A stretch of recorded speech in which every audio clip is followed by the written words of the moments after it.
வணக்கம், welcome to tasty தவா. இன்னைக்கு மீதமான சப்பாத்தி வச்சு சப்பாத்தி எக் ரோல் 5 நிமிஷத்துல எப்படி செய்யறதுன்னு பார்க்கலாம் வாங்க.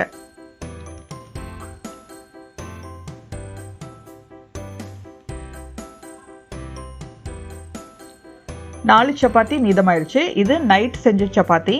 இப்போ காலையில் செய்ய போகிறோம். 4 சப்பாத்திக்கு 5 எக் எடுத்துக்கலாம். அது கூட ஒரு சின்ன பெரிய வெங்காயம் பொடியாக கட் பண்ணி எடுத்துக்கலாம். அது கூட ஒரு பச்சை மிளகாய் பொடியாக கட் பண்ணி சேர்த்துருக்கோம்.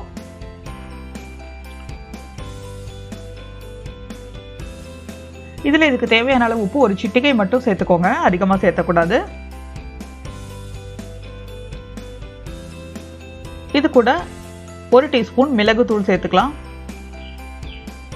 இது கூட பாதி குடமிளகாயை பொடி பொடியாக கட் பண்ணி சேர்த்துக்கிறோம்.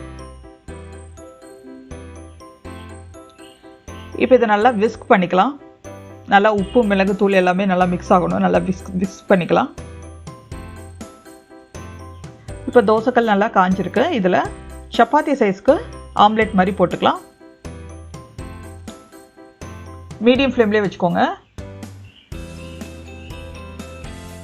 இமீடியட்டாக சப்பாத்தியை அந்த ஆம்லெட் மேலே ப்ளேஸ் பண்ணிடணும். லைட்டாக ப்ரெஸ் பண்ணி விட்டுக்கோங்க, அது நல்லா ஒட்டிக்கும்.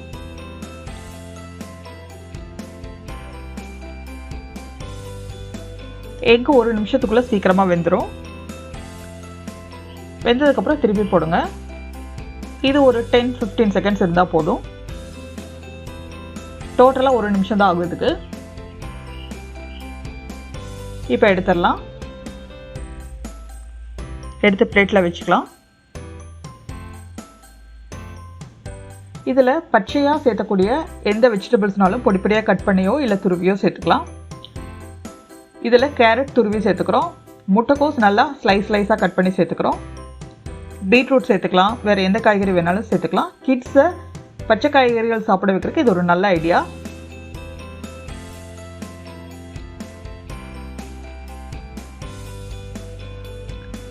இது கூட சீஸ் நல்லா துருவி சேர்த்துக்கலாம் ஒரு டேஸ்ட்டுக்காக.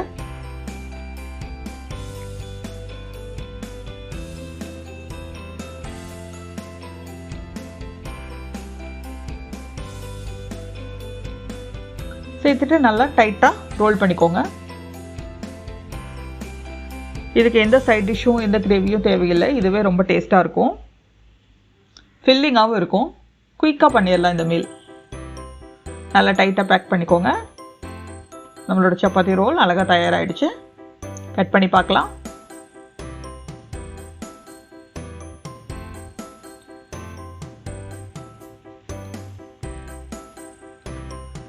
சப்பாத்தி எக்கோடு சாப்பிடும்போது நம்ம பச்சை காய்கறிகள் சாப்பிட்றோங்கிற ஃபீலே இருக்காது. ரொம்ப டேஸ்டியாக இருக்கும். சப்பாத்தி செய்யும்போது சப்பாத்தி மீந்து போகிறதுக்கு நிறையா சான்ஸ் இருக்குது. இந்த மெத்தடை ட்ரை பண்ணி பாருங்கள் உங்கள் வீட்டில். ட்ரை பண்ணிவிட்டு உங்கள் கமெண்ட்ஸை எங்களோட ஷேர் பண்ணிக்கோங்க. இந்த ரெசிபியை ட்ரை பண்ணி பாருங்கள். பிடிச்சிருந்தா லைக் பண்ணுங்கள், கமெண்ட் பண்ணுங்கள், ஷேர் பண்ணுங்கள், சப்ஸ்கிரைப் பண்ணுங்கள். கூடவே பெல் ஐக்கானையும் கிளிக் பண்ணிடுங்க. தேங்க்ஸ் ஃபார் வாட்சிங்.